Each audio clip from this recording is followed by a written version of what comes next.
তো দর্শক, আজকে আমরা ফটকার ফল তুলবো। আপনারা হয়তো অনেকে চিনে থাকেন এই ফটকার ফল।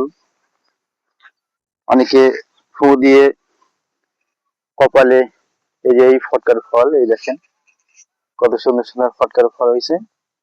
এগুলো আপনার অনেকে এরকম ফু দিয়ে যেরকম পটাশ করে কপালে মারলে বিকট একটা আওয়াজ হয়। আওয়াজ হলে আপনারা বুঝতে পারবেন যে এটা ফুটে গেছে। এরকম আমরা ছোটকালে ফুটাইছি, এখন দেখতে পাচ্ছি। তো এই ফটকার ফল আজকে আমরা তুলবো।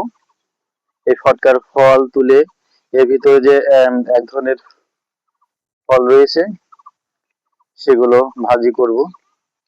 ভাজি করে আমরা খাবো। এটা নাকি অনেক উপকার হয়। এই যে এরকম ফটকার ফল ভিতরে এক ধরনের বিচি জাতীয় হয়। এই যে এগুলো ভাজি করে খেলে নাকি খুবই উপকারী হয়। তো আজকে আমরা এগুলো তুলবো এই জমি থেকে। এগুলো এই সময় ম্যাক্সিমাম জমিতেই আপনার হয়ে থাকে, আলির পাশ দিয়ে বা জমির ভিতরে হয়ে থাকে প্রচুর। এই যে দেখছেন কত সুন্দর ফল হয়েছে। এগুলো ফটকার ফল বলে, অনেকে চিনে থাকবেন। এই যে এরকম ফটকার ফল এগুলো। আমার কাছে একজন পরামর্শ দিল যে এগুলো খেলে নাকি বাতের ব্যথা আছে না, সেই বাতের ব্যথা ভালো হয়।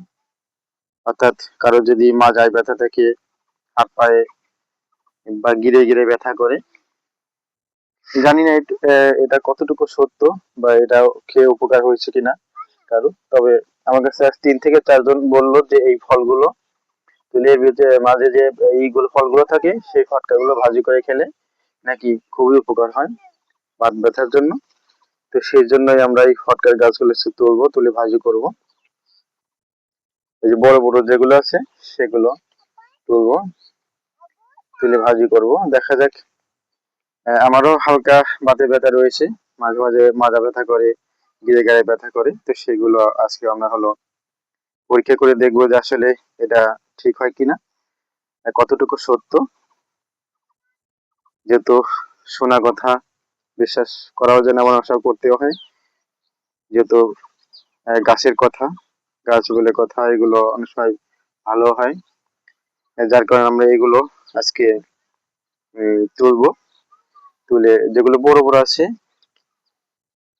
এগুলো অবশ্য তুললে কোনো জমিওয়ালার কাছ থেকে অর্ডার নিতে হবে না, আপনি যত খুশি তত তুলে নিতে পারেন। জমিওয়ালা দেখলে আরো ভালো বলবে, যেহেতু এগুলো জমিতে অ্যাভেলেবেল হয়ে থাকে। এই যে দেখেন কত সুন্দর ফটকার ফল এগুলো। এগুলো আজকে তুলবো, তুলে ভাজি করে দেখবো যে কতটুকু সত্য এবং কি পরিমাণ ভালো হয় এই ফটকার ফল। জানি না কি হবে, তবে বন্ধুরা আজকে আমি নিজেই প্র্যাকটিস করে দেখবো, নিজেই খেয়ে দেখবো কতটুকু ভালো হয়। ভালো হলে অবশ্যই আপনাদেরকে জানাবো যে আমি উপকার পেয়েছি, ভালো হয়েছে। তারপর আপনারা খাবেন। তো আপনারা সবাই ভালো থাকবেন, সুস্থ থাকবেন। আল্লাহ হাফেজ। দেখা হবে পরবর্তী